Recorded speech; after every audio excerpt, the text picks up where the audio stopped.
बिस्मिल्लाहिर्रहमानिर्रहीम। अस्सलाम वालेकुम नाज़रीन, मैं हूं साकिब बशीर। आज हम सुप्रीम कोर्ट के अहम जो केसेस से मुतल्लिक बात करेंगे। एक डाटा जो है वो जारी किया गया सुप्रीम कोर्ट की जानिब से, उस पर थोड़ी सी बात करेंगे कि उसमें जो चीफ जस्टिस की जानिब से जो केसेस को जो डिस्पोजल था वो बहुत बड़ी तादाद है उसकी, और बाकी जजेस जो है उनका इतना डिस्पोजल जो है वो नज़र नहीं आ रहा। और ख़ास तौर पर इस हवाले से बहुत सारे सवालात भी उठ रहे हैं।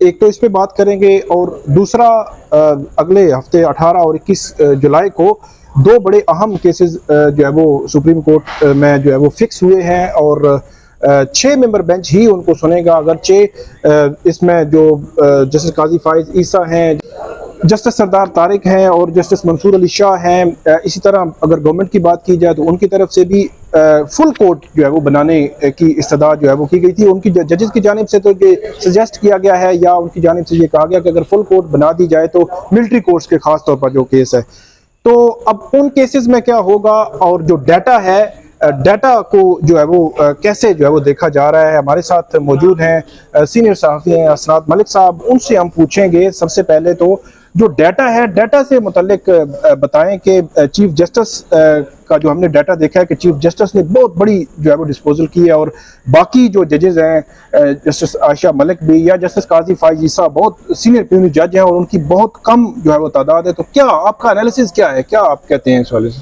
देखें, ये जो डेटा रिलीज हुआ है इसमें जो एक आंसर है जो जजेस में इख्तलाफ का, जजेस पॉलिटिक्स का, उसको रूल आउट नहीं किया जा सकता। चीफ जस्टिस साहब जो होते हैं, चीफ जस्टिस वो इदारे का सरबराह होता है, और इस वक्त he is the master of roster. जो इस वक्त सिस्टम चल रहा है रूल्स के मुताबिक, केस उसने फिक्स करने हैं, कितने फिक्स करने हैं ये भी चीफ जस्टिस का है इख्तियार। कंपोजिशन ऑफ बेंच कौन सी होगी वो भी उसका इख्तियार है। तो चीफ जस्टिस को बहुत से एडवांटेज हासिल है। ट्रांसपेरेंसी नहीं है केसेस की फिक्सेशन में और बेंचेस की कंपोजिशन में, क्योंकि कानून ही नहीं है। 1980 से जो बेंच उससे जजमेंट ऐसे बना दिए कि चीफ जस्टिस मुतले को लेना आना हो। अब इन हालात में जो डेटा जारी किया गया, मेरा ख्याल है डेटा में जो सबसे बड़ा इशू मेरी समझ में वो ये है कि थोड़ी सी मैनिपुलेशन भी है, क्योंकि ये 8000 केसेस जो हैं इसकी तफसीलात होनी चाहिए। ठीक, क्योंकि अमूमन हम देखते हैं कि चीफ जस्टिस साहब इस साल तो हम देख रहे हैं कि वो 11 बजे तक बैठते थे। ठीक है। उसके बाद वो केसेस की समाअत आम केसेस की नहीं सुनते। वो फिर जो एक अमूमन आप देखते हैं कि स्पेशल बेंचेस में बैठा होते हैं, बाकी नहीं होते। अब ये 8000 केस जो है वो किस तरह है? ये बल्क ऑफ केसेस थे, टाइम बार्ड थे, मेजॉरिटी क्या वो थे जो ओपन कोर्ट में डिसाइड हो गए। 2 मिनट जो वो 2 लाइनों की है, फैसले कितने जिस तरह वो जनरल मुशर्रफ के हवाले से जो केस फिक्स हुआ है, तो इन्फ्रक्चर्स आ गए। ये बात इस केस को भी एक केस गिनते हैं। चीफ जस्टिस साहब जो है सिर्फ इसमें ये कर देते कि फरवरी तक हमने पहली दफा गुज़िश्ता 10-12 साल में हुआ है कि हमने पेंडेंसी कम की है। ठीक है। उनका क्रेडिट जाता कि 24,000 केस हमने डिसाइड किए हैं 1 साल में, ये क्रेडिट जाता उनका। लेकिन ओवरऑल वो सुप्रीम कोर्ट को जो क्रेडिट देते हैं, उन्होंने क्या किया कि उन्होंने जज में बाजार ये लग रहा है कि जस्टिस काजी फाइसा पे क्वेश्चन है कि जी वो 183 दिनों में सिर्फ अब क्या उनके पास कौन से नेचर के केस लगे।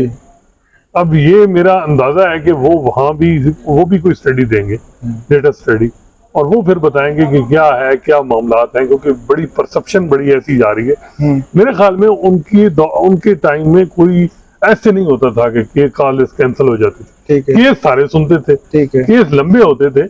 अब लगाना केस, कितने केस लगाना, ये तो चीफ जस्टिस का इख्तियार है।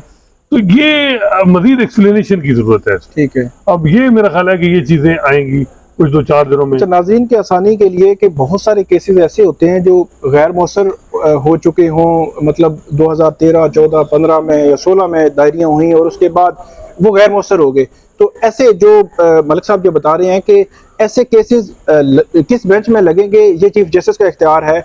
और मोस्टली केसेस जो है वो जब अगर डिटेल आ जाए कि 8000 कौन से केसेस हुए हैं, तो मेरे ख्याल में वहीं से पता चल जाएगा कि कौन से केसेस जो है वो डिसाइड किए गए हैं। और इसी तरह बाज़ औक़ात ये होता है कि एक जज एक केस लेकर बैठता है और 2-2 घंटे लग जाते हैं, और अगर आपके पास 10 केसेस लगे हुए हैं तो हो सकता है वो लिस्ट भी जो है वो 11 बजे तक या 11:30 तक मुकम्मल ना हो सके। तो बाज़ औक़ात केसेस एक पास लगे होते हैं तो टाइम ज़्यादा ले जाते हैं, और दूसरी तरफ अगर गैर मौसर केसेस हो तो वो 10 मिनट में हो सकता है 10 केसेस जो है वो ख़त्म हो जाए। बिल्कुल, यही मैं कह रहा हूँ कि इसमें बहुत सी एम्बिग्युइटीज हैं और बहुत से इसमें एक और ये हुआ है कि एक तो प्रिजाइडिंग जज, क्या जो राइट लेफ्ट बैठे होते हैं, क्योंकि नाज़रीन को ये बताना जरूरी है कि सुप्रीम कोर्ट में सिंगल जज कोई फैसला नहीं करता। ठीक है, ये रूल्स के मुताबिक कम से कम 2 का बेंच होगा या 3 का होगा या 5 होगा। अब इसमें क्या प्रिजाइडिंग जज दूसरे जजेस का है, उनका भी बड़ा रोल है। वो बल्कि मेरी समझ में इनिशिएटिव ज्यादा वो फाइलें पढ़ के तैयार होके आया होते हैं। तो ये एक चीज करना कि प्रिजाइडिंग जज कि फलां ने प्रिजाइड करके इतना किया, तो बजाय ये लग रहा है कि अपनी परफॉर्मेंस ज्यादा बतानी चीफ जस्टिस साहब और जस्टिस काजी फैसल के जी उनकी ये हालत है। अब ये और जो बाकी जजेस हैं जैसे आशिम मलिक हैं, वो 216 दिन गालबन रही हैं, उनकी नील है। अब परफॉर्मेंस अब किस तरह भाई, वो प्रिजाइडिंग नहीं थे, राइट लेफ्ट बैठी थी, उनकी पूरी उन्होंने अपने इनपुट दी होगी, लेकिन उनका जिक्र नहीं है। जैसे तरमिनल्लाह के 55 के 60 दिन है, वो भी नील है। जैसे शायद वहीद का भी यही सूरत हाल है, जैसे हसन रज़वी की भी यही सूरत हाल है। तो ये इन्होंने किया है कि जिस तरह के कोई जज प्रिजाइड कर रहा हो। अब ये कोई समझ नहीं आ रही कि प्रिजाइड किस तरह, बेहतर होता कि इसमें रिपोर्टेड जजमेंट का यह कह देते, हर किस्म की चीजें होती और ये बाहर से किसी से डेटा जो है ना रिसर्च कराई जाती। बज़ाहिर ऐसे लगता है कि पूरा जो डाटा कंपाइल किया गया है, जो प्रोसेस फॉलो किया गया है, उसमें दिखाना ये मकसूद था कि चीफ जस्टिस ने सब कुछ किया है, वो बाकी भाई उन्होंने साथ नहीं दिया। ये जो पेंडेंसी फरवरी के बाद भी बढ़ी है ये है, और जो कम हुई है वो मेरी वजह से हुई है। अब ये अगले हफ्ते मैं देख रहा था कि कल इसमें एक केस लगा हुआ है, उसके साथ 111 केसेस कनेक्टेड है। अच्छा। अब वो केस डिसाइड होगा तो नंबर आएगा कि चीफ जस्टिस साहब 111-12 केस डिसाइड कर दिए। तो इस तरह का चीजें तो इसका मतलब ये है कि माजी में चीफ जस्टिस को एडवांटेज आते हैं ना, he is the master of roster. वो ऐसे केस बल्क केसेस इनको कहा जाता है, वो अपने पास लगा ले, टाइम बार लगा ले। जिस तरह मुशर्रफ की नॉमिनेशन पेपर वाला केस अब चल रहा है, अब ये हालत देखेंगे सुप्रीम कोर्ट में वो इंफ्रक्चर केस लग रहे हैं कि नॉमिनेशन जो जनरल मुशर्रफ जो है इस दुनिया से जा चुके हैं, उन्होंने अपने दौर में जो नॉमिनेशन फॉर्म जमा करवाए थे, और मेरा ये ख्याल है कि ये 2008, 10, 12 या उस दौर की या 14 की बात कर सकते हैं, 2013 के इलेक्शन में वो आए, तो तब से है कि नॉमिनेशन फॉर्म पर जो ऑब्जेक्शंस थे, उन ऑब्जेक्शंस के खिलाफ जो है वो जो पार्टी सुप्रीम कोर्ट आई थी, मुशर्रफ भी जा चुके, इलेक्शन 2013 के थे वो भी खत्म हो चुके, 18 के भी अब खत्म होने लगे हैं, तो अब केस लगा है। तो इट मीन कि ये केस जो है वो एक मिनट चंद सेकंड चलेगा। साकिब इसमें देखना होगा कि जस्टिस काजी फैसल के पास केस कितने लगे जी, ठीक और कितने उन्होंने डिसाइड, ठीक है, कितनी फाइलें उनके पास पेंडिंग रही हैं, लेफ्ट हो रही, ये पता चलेगा ना। ये ऐसे तो नहीं हो सकता 113। तो मेरी जब तक अंदाजा है, क्योंकि हम बहुत कम बीइंग जर्नलिस्ट हम रहे हैं, वहां गए हैं, क्योंकि उनके केसेस उनके पास जो लगे हैं 2000 अमली दौर में, उनको मई 2019 के बाद इनफेक्टिव कर दिया गया। मई 2019, 20, 20, 21, 22 और 23, हाँ, 4 साल ये मई में उनके रेफरेंस आया। उसके बाद क्या हुआ कि उनके पास केस कौन से लगते थे, 2 मरले का, 3 मरले का, और मरले से कम के जो इनफरादी नौइयत की जो एक दीवानी केस होते हैं जिनमें कोई निकाल नहीं, ठीक है, उसमें भी उन्होंने कई अच्छे फैसले दिए हैं बहनों के हकूक के बारे में, उनकी जायदाद में हिस्सा, इसके अलावा और भी जो मामला। लेकिन केसेस तो ऐसे आए थे उनमें क्वेश्चन ऑफ लॉ भी ऐसा नहीं था कि जिसपे वो कोई बड़ा फैसला करे। तो ये बड़ी इंटरेस्टिंग सूरत हाल है। मेरा ख्याल है कि ये डेटा इसको कंट्राडिक्ट किया जाएगा, जो मुझे लग रहा है कि बहुत से इतलात आ रही हैं कि कोई जजेस इससे खुश नहीं है कि ये डेटा जो जारी हुआ है और जिस तरीके से जारी हुआ है। और चीफ जस्टिस साहब जब ये अपना करेंगे तो मेरा ख्याल है उन्होंने टीम वर्क पहले ही कोई नहीं थी और मजीद नहीं होगी। आज आपने देखें ये पॉपुलेशन पे जो कॉन्फ्रेंस 2 दिन की हो रही है, इसमें अगर आप देखें तो सीनियर जजेस की अदम शिरकत, जैसे काजी फैसल नहीं है, जैसे सरदार तारिक नहीं, जैसे सरदार तारिक वो की छुट्टियों पे वोट टेकिंग सेरेमनी थी, जैसे मुसरत जलाली की, वो आए, आज क्यों नहीं आए, जैसे काजी फैसल वहां थे, आ जाए। इसका मतलब ये ओनरशिप नहीं है। देखिए यही मैं कह रहा हूँ कि टीम कैप्टन का काम है। आपने जो 1 साल चलाया 2022 में सुप्रीम कोर्ट, आपने सिर्फ 2 जजों की सिर्फ पे चलाई, जस्टिस मुनीब और जस्टिस इजाजुल। हर केस में आपने 90% केसेस में उनमें से एक को शामिल किया या दोनों को किया। जब कोई पॉलिटिकल जो नेशनल पार्टी को शेप देने वाले केस थे, आपने अपने जो लाइक माइंडेड जजेस को रखा है, और जो सीनियर पुलिस जज जस्टिस काजी फैसल उससे मुशावरत तक नहीं की। उन्होंने लेटर लिखा कि उन्होंने कहा जी मैं बीइंग ए सीनियर पुलिस जज आपसे गुलजार साहब मुशावरत मुझसे आपने किसी मामले में नहीं दी। और यही मामला जैसे सरदार तारिक है, तो मेरा ख्याल है कि इतनी अब इख्तलाफ और उससे सुप्रीम कोर्ट की तबाही और ये जो फैसला इम्प्लीमेंट इलेक्शन का नहीं हुआ, इसकी जिम्मेदारी भी ये है कि अगलों को पता है कि सुप्रीम कोर्ट में इतनी तकसीम है कि दूसरा धड़ा जो है वो तकसीम उनके साथ नहीं खड़ा होगा। और चीफ जस्टिस साहब ने जो है वो कुछ चीज़ों को मिसरीड किया उस वक्त सूरत हाल को, और अब इस वक्त उनके लिए मेरा ख्याल है कोई और दूसरा हल भी नहीं है।